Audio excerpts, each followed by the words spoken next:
Hello students, तो चलिए आज हम लोग सॉल्व करते हैं क्लास 9 के एक्सरसाइज 1.5 का क्वेश्चन नंबर 2, जो कि है find the value of. First question क्या है, 9 का पावर 3/2। तो ये एकदम पिछले क्वेश्चन के जैसे ही हम लोग सॉल्व करेंगे। तो सबसे पहले हम लोग को क्या करना है, तो डिनोमिनेटर से पावर को मैच कराना है। तो 9 जो है वो किसी का स्क्वायर होता है क्या? ऑफ कोर्स होता है। 3 का पावर 2 तो 9 ही होता है। तो हम लोग क्या लिखेंगे, 3 पावर 2 का होल पावर 3/2। पिछले क्वेश्चन में भी हमने ऐसे ही किया था ना। उसके बाद क्या हो जाएगा, दोनों के बीच कोई साइन नहीं है, मतलब इनटू का साइन है, तो 2 इंटू 3/2 होगा।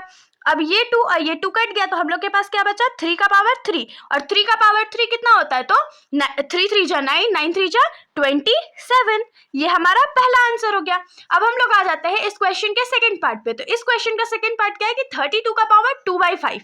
तो 32 को पहले तो हम लोग को प्राइम फैक्टराइज करना पड़ेगा। तो 2 के टेबल में 16 टाइम्स में, 2 के टेबल में 8 टाइम्स में, 2 के टेबल में 4 टाइम्स में, 2 के टेबल में 2 टाइम्स में। तो ये क्या हो गया, 2 का पावर 5। तो हम लोग इसको क्या लिखेंगे, तो 2 का पावर 5 का होल पावर 2/5। तो ये क्या हो गया, 2 का पावर 5 इंटू 2/5, ये हो जाएगा। ये 5 और ये 5 कट गया, तो हम लोग के पास क्या बचा, 2 का स्क्वायर। तो 2 का स्क्वायर क्या होता है, 4 होता है। तो ये हमारा सेकंड आंसर हो गया।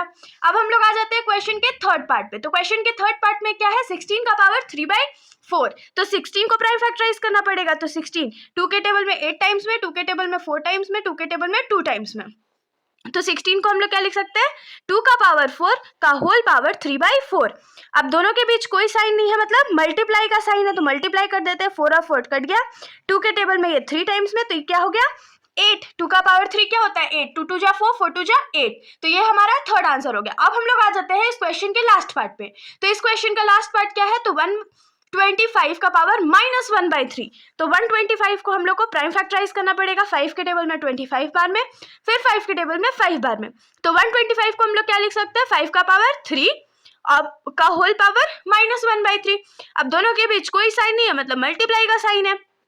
तो ये और 3 कट गया, हमारे पास क्या बचेगा, 5 का पावर -1, जिसको हम लोग लिख सकते हैं 1/5 आंसर। तो इस क्वेश्चन में जितने भी फॉर्मूलेज यूज किए गए या जो लॉजिक यूज किया गया है, उसकी वीडियो मैंने डाल रखी है, जो कि है लॉज ऑफ एक्सपोनेंट्स। तो आप लोग अगर चाहे तो उसे देख सकते हैं, वहां पर सारे लॉज को बहुत अच्छे से एक्सप्लेन करके डाला गया है।